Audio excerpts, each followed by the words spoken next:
I'll have to keep an eye on their website then and see what else they have coming up then. Yeah. With the whole Let's Play thing going on with the YouTube and everywhere else on the internet, do you ever really watch people's playthroughs of your games? Yeah, right now I'm watching This is Krebs' Let's Play of Nintendo Run. Ah, nice. I really like him. He's fun to listen to. I loved when Dog Bomb played Knit Underground too, because he's so insanely fun to listen to.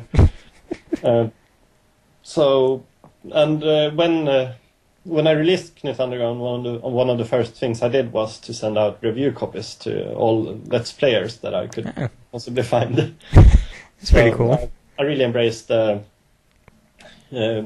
video thing that people do on the internet. Yeah, I know that the folks who made the recent La Mulana remake were also very... Yeah, they did things together with Deceased Crab, and he and Madame Luna are both in the credits of that game. Yeah. So that was a very nifty thing to suddenly see in that. Yeah, like Deceased Crab's Let's Play of La Mulana are fantastic. It's especially since it's such an insanely hard game that I didn't get that far in it myself, and there were no walkthroughs. So his videos were like the way to actually find out where you should go in the game. Yeah, absolutely. And on top of that, there's the Proton John's guy who made the blind playthrough of Don't Eat the Mushroom, which is so amazing that I actually use it when I hold talks about like user-created content. Nice. And how important that was for Knit Underground. I always showed them like this video of Proton John's playing Don't Eat the Mushroom, because it's a level that I could never have made myself. I don't come up with those kind of ideas. So it was so amazing to see. Another case of these conversion things happening, of talking about it, and it appears in my little screenshot lineup. My screenshots of Don't Eat the Mushroom came up while you were talking about it. Yeah. Kind of ironic how it keeps working out like that. Yeah. It seems that like most of your work has been in this side-scrolling 2D platformers, and also with La Mulana and Cave Story being as popular as they are, and there's the whole side-scrolling platformers or pixel platformers are always incredibly popular. Yeah. What is it that like first attracted you to that genre? What is it what is it that keeps you with that genre? I think it's because it's like the type of game that, for some reason, I've always liked those games the most. Mm-hmm. Except that kind of games, the type of games I do like the most are usually like 3D games, either like first person, not shooters a lot, like first person Proteus or Mirror's Edge, or games that does something else than mainly running around and shooting.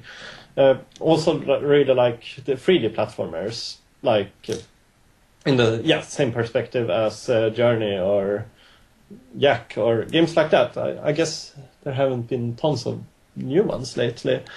But though I'm not, like, 3D takes so much time to create. I couldn't do a 3D game on my own unless I teamed up with some people, which I really want to do, by the way.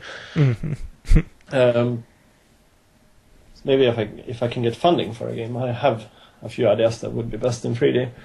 But I guess 2D platformers is I like platformers a lot, and I can actually pull it off myself and get help from my community to make those games.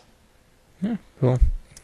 Yeah, I'm definitely right there with you on, like the 2D pixel platformers have always been my favorite genre as well, so I've been incredibly happy with the indie scene of so many amazing 2D platformers lately.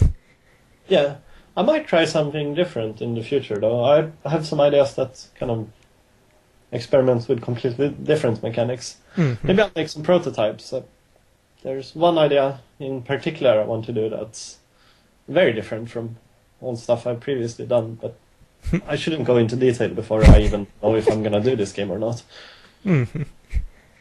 I'm just thinking how fantastic it would be if something were to slip and a site that doesn't even exist yet were to get some kind of internet first news on. Yeah. Anyways. Yeah. Well, the first 3D thing kind of ties in with this. Yep.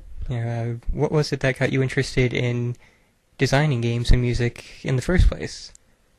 I think I think mainly I've always been a creative person. I have had this need to create stuff, no matter if it's like drawing, building Legos, or making music. It's just this basic need. I always need to create something. It's not too important that it's computer games. Just like it happens to be computer games, and if computer games wouldn't have existed, it would have been something else. But I think it's the reason why it's computer games. It's because when I grew up, I made so many different things.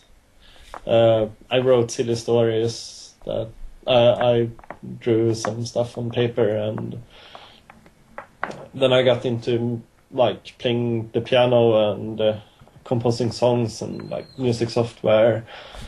I guess the reason why, I also got into programming quite early. So the reason why games is because it just happened to connect to so many things that I like to do, that I liked to do before I did games. So, like a game, the closest thing would be a movie, but the problem with movies is that you need actors and you need teams and stuff. You cannot do it like you can with games. So somehow it was just natural. That was what combined my different interests into something I could make a single product out of. I'm not even 100% sure. Like, I know I like to do games now, and I'll probably stick to it for a while, but I'm not convinced I'm going to spend my entire life making games either. I might as well do some other creative stuff. Maybe I'll make an album at some point and be pretty cool. Or it's as long as I create, because if I don't create, I go insane. I always need a project. Definitely understand that. I always try to keep some kind of projects, and I always got like 5 different things going on at once. Yeah. And of course, this website is just one of the latest ones. Yeah. Okay. That about wraps up all the questions I had. Okay. Just any advice you have for any aspiring game designers out there? I would say there's always the threshold, right? It applies to anything in life. Like if you try programming, the threshold it's going to seem so weird in the beginning. Like, how can I type stuff to a computer and it becomes a program? And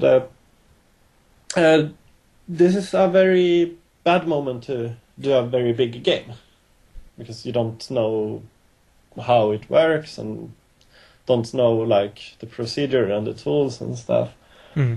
If you want to get into games, do really small stuff. Try to pick up like an easy game development tool like Game Maker, Construct, or Multimedia Fusion. Just something that's very easy to use. If you do have a programmer background, you can pick up Unity or something like that.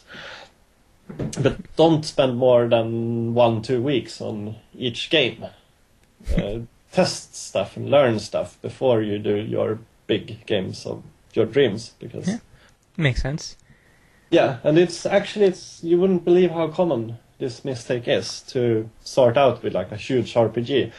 Almost every game developer I know have started out making games that are so big that they could never finish them, which is a shame. It's like the most common mistake. And try to not do that mistake. I did it too. I wasted lots of years before I could actually finish my first game. It took me so many years to figure out, to just get the idea that, hey, maybe I should make a small game. Well, hopefully others can, learn from your mistakes, I guess. Yeah, and we can all do better. And the mistakes of most game developers. Mm-hmm. And of course, with most people I've found, they have to do it on their own and screw up anyway, so who knows? Yeah. That pretty much wraps things up here, so once again, thanks for your time. Yeah, you're welcome. It's been a pleasure chatting with you. Yeah,